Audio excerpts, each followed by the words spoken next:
পাকিস্তান কিন্তু ভারতকে হুঁশিয়ারি দিয়েছে যে হুম।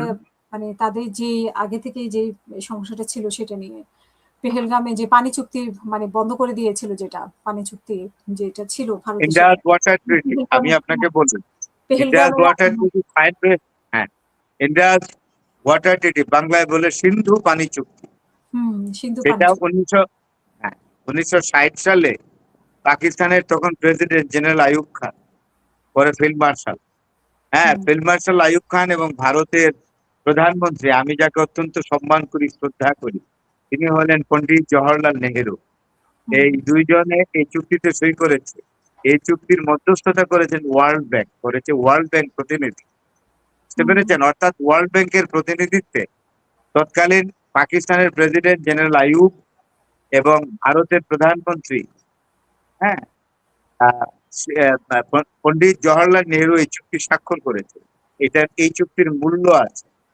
ওই যে পেহেলগামে আক্রমণ হয়েছিল, আক্রমণ হওয়ার পর সিন্ধুর মিলিটারি অপারেশন যেটা করেছিল ইন্ডিয়া পাকিস্তানের বিরুদ্ধে, সেই থেকে এই চুক্তিকে স্থগিত ঘোষণা করেছে। হুম, কে করেছে? ইন্ডিয়া। তো স্থগিত ঘোষণা করলে তো চলবে না। 6টা নদীর মধ্যে 3টা একদিকে, আর 3টা হলো, 3টার কন্ট্রোলিং পাকিস্তান, 3টার কন্ট্রোলিং হলো ভারত। যেমন স্যাটলেজ আছে, তারপরে আছে আপনার বিয়াস, আরেকটা কি যেন বিপাশা। এই 3টা হলো ভারত কন্ট্রোল করবে, আর পাকিস্তান কন্ট্রোল করবে চেনাব, তারপরে হলো এই সিন্ধু, আরেকটা যেন কি নদী, 3টা আমি ভুলে গেছি। এই হুম, 6টা নদী 3 ভাগে, 3টা পাকিস্তান কন্ট্রোল করবে, 3টা করবে ইন্ডিয়া।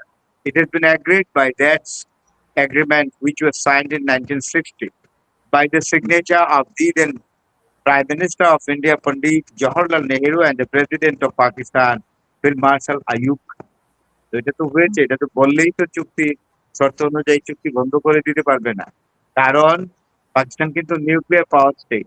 তারা যখন দেখবে তাদের এগ্রিকালচার খুব ড্যামেজ হচ্ছে, ক্ষতি হচ্ছে কৃষি, কারণ সিন্ধু নদের পানি প্রবাহের উপরে পাকিস্তানের 80 ভাগ, মনে রাখবেন, সিন্ধু নদীর পানির মাধ্যমে পাকিস্তানের 80 ভাগ এগ্রিকালচার, কৃষি হুম, চলে। সুতরাং সিন্ধু নদের আপার শিল্ডে যদি ইন্ডিয়া যদি বাদ দেয়, আর পাকিস্তানকে যদি মরুকরণ করতে চায়, মরুভূমি, পাকিস্তান মাস্ট নট টলারেট ইট। পাকিস্তানও এখানে সর্বোচ্চ সব ফ্রন্টে যুদ্ধ করবে, যেটা বলেছে পাকিস্তানের পিপলস পার্টির চেয়ারম্যান হুম, হুম, বিলাওয়াল ভুট্টো, পরিষ্কার ঠিক করে বলেছে যে সিন্ধু নদীর পানিতে প্রবাহে, পাকিস্তানের দিকে প্রবাহে যদি কোনো বাধা দেওয়া হয়, তাহলে পাকিস্তান এটা সহ্য করবে না। কারণ পাকিস্তানের 80 ভাগ কৃষি সিন্ধু নদীর পানি প্রবাহের উপর নির্ভরশীল। এটা যদি ভারত করে, তাহলে পাকিস্তান সব ফ্রন্টে যুদ্ধে নেয়। এখন হুম, ভারত একটা কথা বলে, এটার সাথে আমি একমত না। বলে আফগানিস্তান আফগানিস্তান পাকিস্তানকে পশ্চিম ফ্রন্টে আক্রমণ করবে, মাথা খারাপ। চায়না আফগানিস্তানকে বলে রাখবে ডোন্ট প্রসিড। আফগানিস্তানের কোনার সাথে চায়নার বর্ডার আছে কি জানেন না? হুম, হুম, হুম, ওগুলো হুম। সমস্যা আছে। একদম চায়না বলে রাখবে don't make any sort of military campaign over but Pakistan when Pakistan will engage war against India. You but must not ইতিমধ্যে আমরা cross দেখলাম না the red আফগানিস্তান, line. ইতিমধ্যে তো আমরা দেখলাম আফগানিস্তান একবার, এই যে গত সপ্তাহে মনে হয় পাকিস্তানের উপরে যে হামলা করেছে পাকিস্তানের সীমান্তে। তো এগুলা এটা কি শোনেন, পাকিস্তান একটা বিশাল সামরিক শক্তি। পাকিস্তান তো আর ইয়েকে গুনে না আফগানিস্তানকে। আর হুম, পাকিস্তানের সাথে এখন বর্তমানে ইরানের সম্পর্ক হলো সর্বোচ্চ। এবং ইরান যদি আফগানিস্তানকে বলে যে এই রুটি, কলা, মূলা যা আছে তো আমরা দিই তোদেরকে, এখন হুম, তোরা তো পাঠানের যা, তোদের তো কিচ্ছু নাই বেটা। তো এইসব যদি পাকিস্তানকে যদি অ্যাটাক করো, পাকিস্তান আমার পরম বন্ধু, পাকিস্তানকে যদি ইরিটেট করো, তাহলে তোমার তো আমি খানা দানা বন্ধ করে দেবো। বুঝেন না? প্রত্যেক দেশই কিন্তু এখন একে অপরের উপরে এমন ইন্টারকানেক্টেড, হুম, এখানে কোন রকম মাস্তানি চলে না আন্তর্জাতিক সম্পর্কে। আরেকটা জিনিস বলি, এই কথাটাই ইউজ করলাম, মাস্তানি খারাপ কথা ব্যবহার করলাম। No Mastani is allowed in international interaction with hmm, one country to another. এটা খুবই ইম্পর্টেন্ট ব্যাপার। আর আরেকটা জিনিস আমি আপনাকে বলি, জিওগ্রাফিক্যাল ইম্পর্টেন্স যদি বলেন, যে ভূ রাজনীতির প্রেক্ষাপটে গুরুত্বের বিবেচনা যদি আপনি কাকে গুরুত্ব দিবেন, ভারতকে না পাকিস্তানকে? না, আপনি প্রবীণ সোয়ানির নাম শুনেছেন, ভারতের একজন বিখ্যাত মানে আপনার ডিফেন্স অ্যানালিস্ট প্রবীণ সোয়ানি, মনে রাখবেন। জি, পাঞ্জাবে হুম, পাঞ্জাবি, উনি, ওনার জন্ম কিন্তু লাহোরে।